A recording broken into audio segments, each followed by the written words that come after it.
Chers compatriotes, le 24 mars 2024, le peuple sénégalais a fait le choix de la rupture et de la transformation systémique en m'élisant au premier tour de l'élection présidentielle. Ce scrutin historique, tenu dans un contexte de recul de nos droits fondamentaux les plus élémentaires,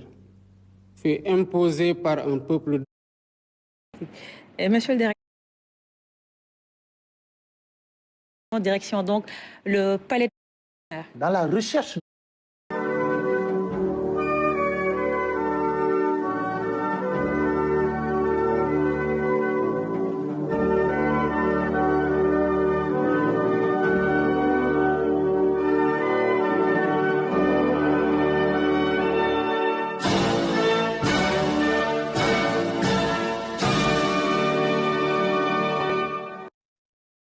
Mes chers compatriotes,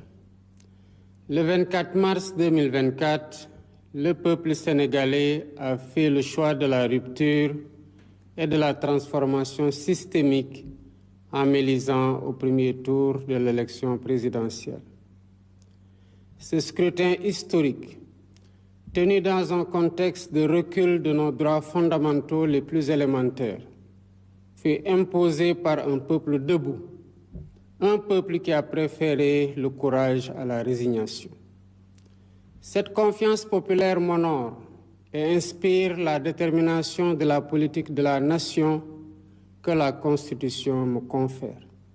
Elle m'inspire dans la mission que j'accomplis pour penser notre avenir commun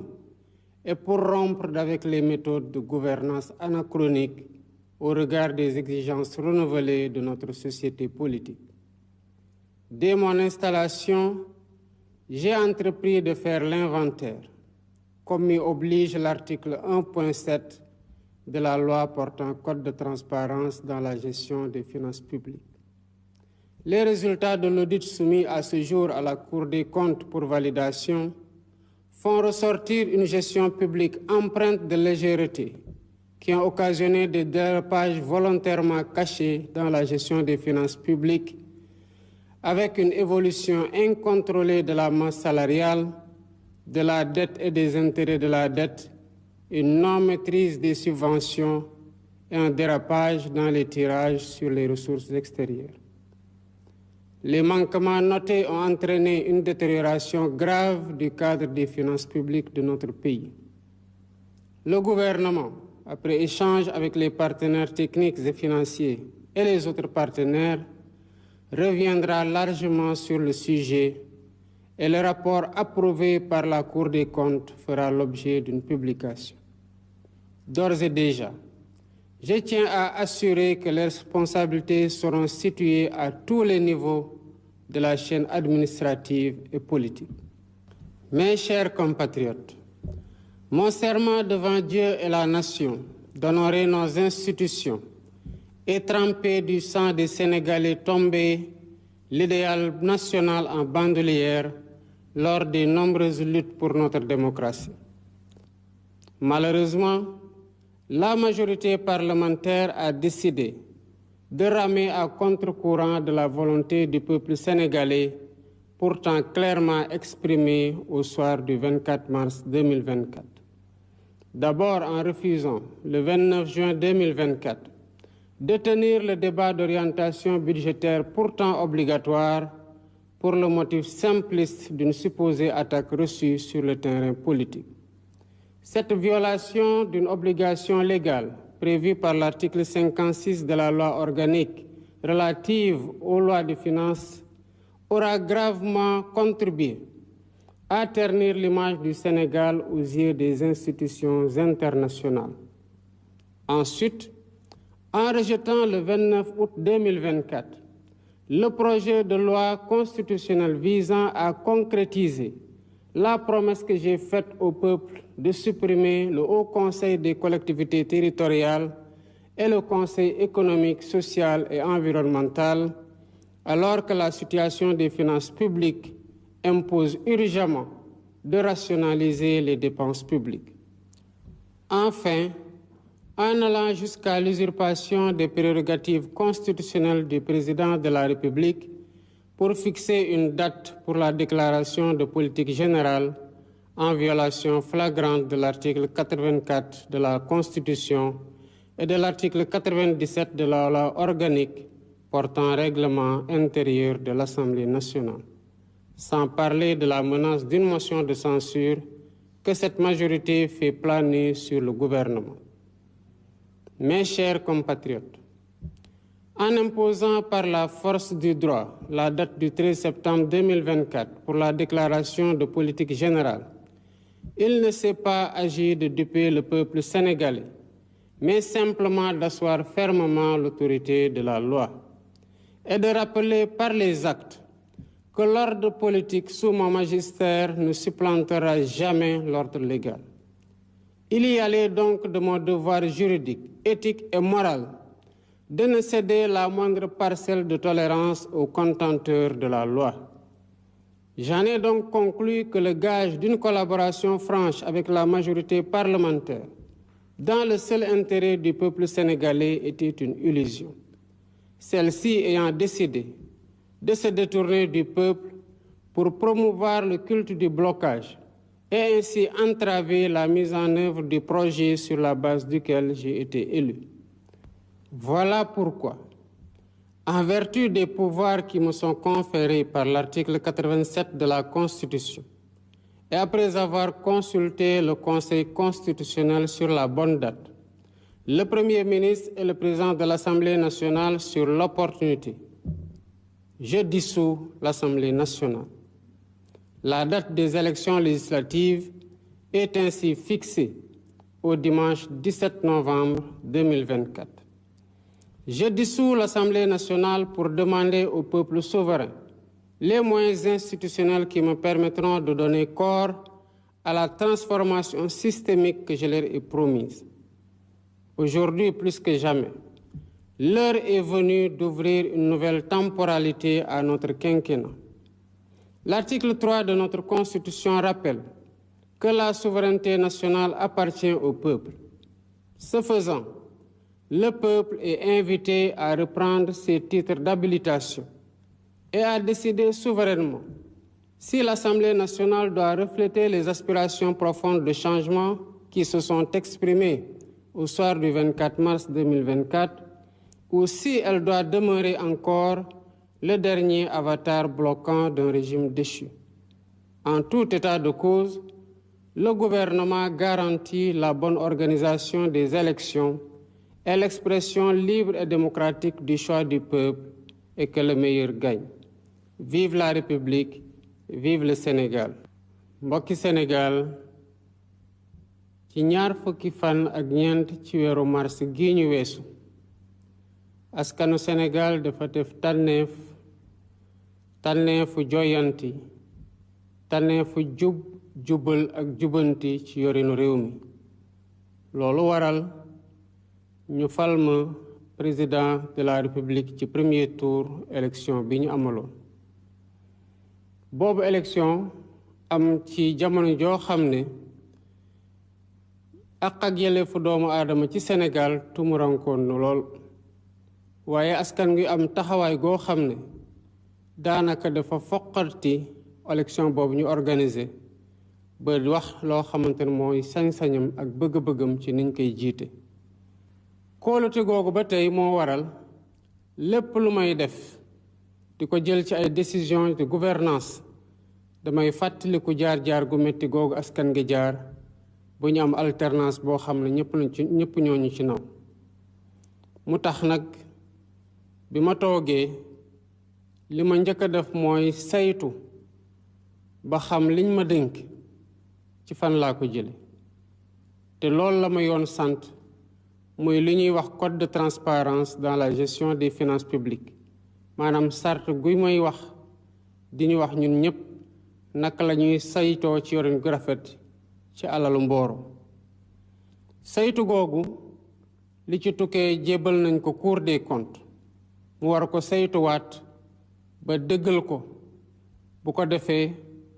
dinañ ko jébbal askan wi wax leen na tamit fii lañ jëlee réew mi waaye saytu googu wone na que yorin gi ñaaw na lool te am na loo xamante ne nëbb nañ ko askan wi ci yorin wi luy wone ay dérapage maanaam doxalin goo xam ne dafa mel ne lu rëccal masse salariale rëccal bor yi rëccal lépp lu ñuy fay lu laale ci bor yi ak ni nga xamante ne noonu la ñuy jëlee alal ci bitim réew lii nga xamante ne nag gis nañ ko ci ñaawteef ci doxalin wi mu waral ba suñu koom-koomu réew lompoñ gouvernement bi bu waxtaanee ñi nga xamante ne ñoom la seqal mbir mi dina ñëw waxtaan ak sénégalais yi jébbal leen lépp loo xamante ne Cour des comptes joxe na ko waaye nag may biral ne ñépp ñi nga xamante ne ci li ñu fekk nii ci ñaawteef ak ci guute gu mu gël Sénégal laale nañu ci yoon dina def liggéeyam ci ñépp ñoo xamante ne seen loxo laale na ci mbokki Sénégal fi ñu jaar yàggul dara ñun ñépp xam nañu ko mu nekkoon lu metti deret tuuru ci ay bakkan rot ci waaye askan gi am ndëgër laay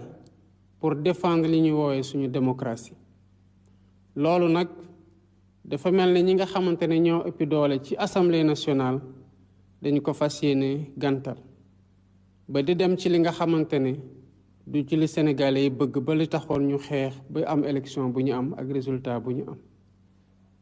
njëkkee nañu ko ci weeru juin 2024 ñu am wareefu def li ñuy woowee débat d'orientation budgétaire ñu bañ ne duñ ko def ndax dañu leen a wax lu leen neexul ci langue politique bi loolu nag di jalgati ci charte bi nga xamante ne moo yoonal lépp lu laale ci loi de finance fii ci Sénégal mu yàq deru Sénégal ci biir réew mi ak ci bitim réew loolu doyul ñu toftal ci weeru août 2024 ba tey ma jébbal leen projet de loi pour ñu réviser constitution bi ndax ñu mën a dindi Haut Conseil des collectivités territoriales ak conseil économique social ak environnemental yoo xam ne alal gi cay dem amuñu ci beneen yéene lu dul defaat ko ci réew mi def ko ci ndaw ñi def ko ci mbéy mi ñu bañ ne duñ ko dindi donte loolu laa diggalante askan bi ba tey dem nañu sax ba foqar ci sañ-sañu président de la république bi ma doon di fixer datu déclaration de politique générale salfaañe article 84 suñu constitution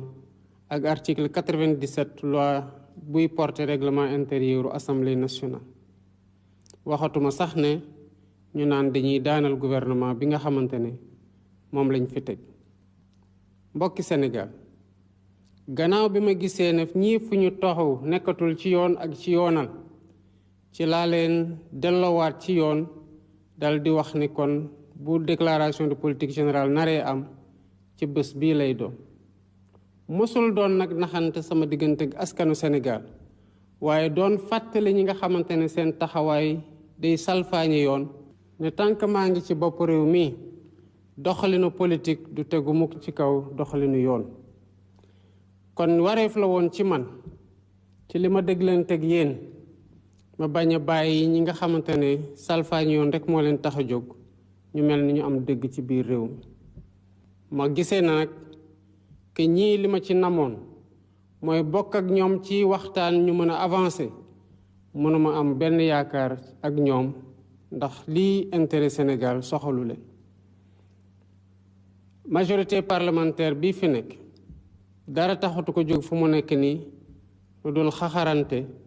ak gàntal lépp loo xamante ne bëgg nañ ko doxal ci li ñu diglante suñu digganteeg Sénégal loolu moo tax ma delloowaat ci li ma constitution may muy article 87 constitution boobu ñu bokk gannaaw bi ma ci waxtaanee conseil constitutionnel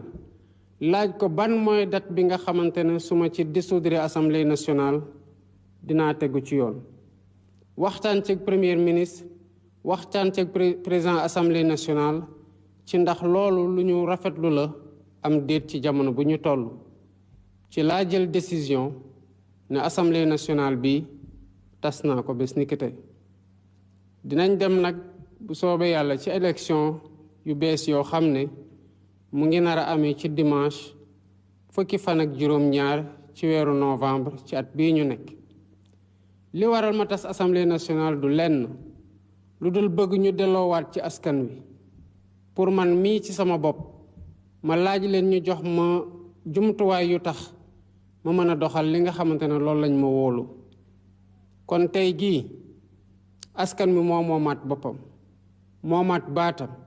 te am sañ-sañu xam na kan lay jox majorité assemblée nationale pour mu doxal. article 3 bu constitution bi dafa wax ne sañ-sañ bi askan wi ko moom kon sañ-sañ googu delloowaat nañ ko ci askan wi ku ci na nag am sañ-sañ tamit dem ci askan wi laaj leen taataan seen baat ku mu ci wóolu jox la di nga ko teewal assemblée nationale ku mu ci wóoluwul jox la doo ko teewal assemblée nationale. waaye buñ ñu joxee ci gannaaw buñ ñu wóoloo ci 24 mars 2024 dinañ ñu jox sañ-sañ ñu doxal ba bu ñu toogee buñ ñu laajee bilan dañu leen mën a wax ne lii lañ diglante woon ak yéen doxal nañ ko ba fii lañ ci toll. ak nu mu mënti demee nguuru Sénégal doggu nañ wote yi ñu dem dinañ ko organiser gu mucc ayib ba li nga xamante ne moom la sénégalais yi tànn doon lu génn ci mbañ gàcc yi. yal na yàlla sàmm Sénégal sàmm sénégalais yi jërë ngeen jëf.